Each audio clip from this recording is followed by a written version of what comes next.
time. Welcome to Commodore Countdown. I'm Alexa Galloway, along here with Varun, Raghupathi, and David Lauterbach. The Commodores are facing the Hyannis Harborhawks here for Game 1 of the playoffs.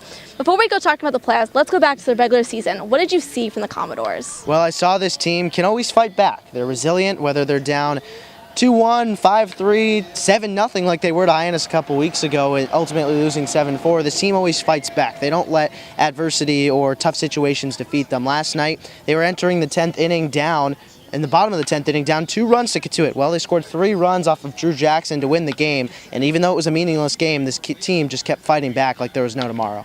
Now, Varun, what is your first thought when you think about Falmouth? It's balance. The pitching and the hitting are both elite when it comes to the Cape League. The batting average as a team is an astounding .280 to lead the entire CCBL. And then you look at the pitching. Matt Hall, Kevin McKenna, Alex Young are the first 3 starters we might see in this series, and maybe 2 and then the next series, depending on how this one goes. Either way, it's tremendous to see the amount of talent that's come out of this Falmouth team, 9 All-Stars to lead the Cape League. And then you look at the last 2 games, like David mentioned, kind of a microcosm of the entire season. Beat Katuit 4-2 at Lowell Park, a low-scoring close game, and then top Katuit 10-9 here at home in the regular season finale, a high-scoring game. So Falmouth can win any type of contest, and that really plays well when you look at the postseason where every pitch matters. Looking forward to tonight's game, I spoke with Coach Trundy about what the focus needs to be. Coach, it's a new day like you always say. First game against Hyannis. What does the focus need to be tonight? I think on just what's at hand. We try to talk about playing the game one pitch at a time and going out and doing the things you need to do to win a baseball game. And I think our guys overall have done a good job with that. We've given up some big innings here or there. Hopefully we can avoid that tonight. But Hyannis has got a great club, and it'll be a good contest. Speaking of pitching, Matt Hall is starting on the mound tonight. What are you looking to see from him? Same thing we've seen all summer long. He's unflappable. The kid has great poise on the mound. Obviously has good stuff to put up the numbers he's put up. But I think the big thing with him, like I said, he's very, very good at getting to the next pitch. If something bad happens, he has great damage control and great demeanor on the mound. So certainly I think he's a guy in this situation that we look for good things from. As a coach heading into playoffs, how does your approach change? It doesn't. We're thankful for being here. We're appreciative of where we're at, but at the same time, certainly we don't want to change anything. It doesn't mean you don't want to make adjustments as an athlete and as a team, and be smart about who your opponent is with what they've shown us in the past. But at the same time, we're just going to keep grinding and competing and doing the things we've done all year long. And our kids have done a great job with that, I think, and hopefully we continue that through this playoff round. Well, thanks, Coach. Appreciate it. You're welcome. Like Coach Trundy said, tonight's starting pitcher is Matt Hall from Missouri State University. David, what are we seeing from him tonight? Well, you're going to see him go out there and fight like there's no tomorrow, and also utilize the fact that, hey, he pitches with his left hand. Hyannis led the league with 108 stolen bases. No, that's not the Cape League record. Wareham owns that twice with 133, and because he's a lefty, he's going against a team that steals a lot.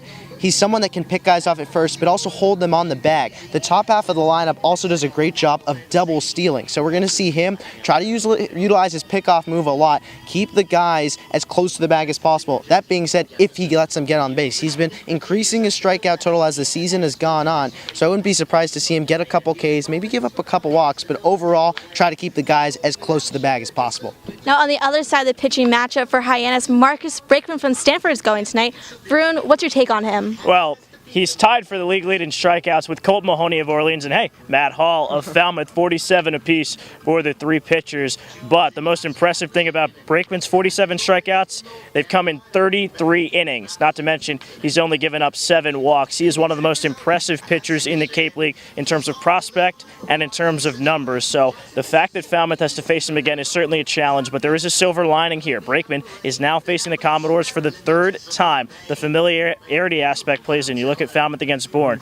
Faced Andrew Sopko 3 times, roughed him up the last 2 times. Then faced Ryan Kellogg twice and did well against him both times. Now you carry that over to Marcus Brakeman, one of the more talented pitchers in the CCBL. Falmouth needs to be patient, know what he throws. He's got that good hard fastball at 95 mile an hour and that changeup that looks like a splitter because it drops right off the table. Not that the Commodores can't hit it, they just need to be patient and need to make sure that they jump out to that early lead.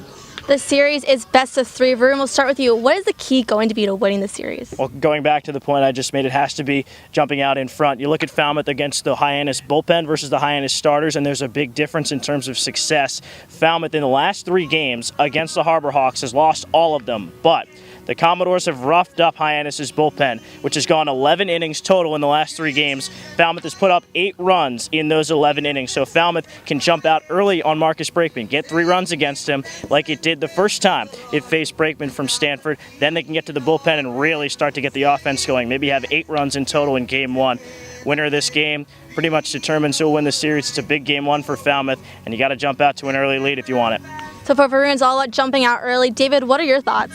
Well, for me, it's all about defense and wild pitches because the Commodores have the 2nd most wild pitches in the league at 44. Pair that with the fact that, like I said, Hyannis has the most stolen bases in the league. So if Falmouth really wants to do a good job of keeping the Harbor Hawks from scoring, they need to do a good job of not throwing the ball to the backstop. Plain and simple. In the 2 games ago, Hyannis beat Falmouth 7-4. If you took away all the wild pitches, Falmouth arguably could have won that game 4-3 because 3 of the first 7 runs for the Harbor Hawks all came in thanks to stolen bases and wild pitches. So for me, it's all about the defensive side of the ball, errors and wild pitches, and the defensive side of the ball in terms of pickoffs when it comes to picking the guys off and not letting them steal bases. So for me, defense is key, and hey, Falmouth has done pretty well on that side of the ball the last 2 days, so let's hope it just carries over and knock on wood where you can find it.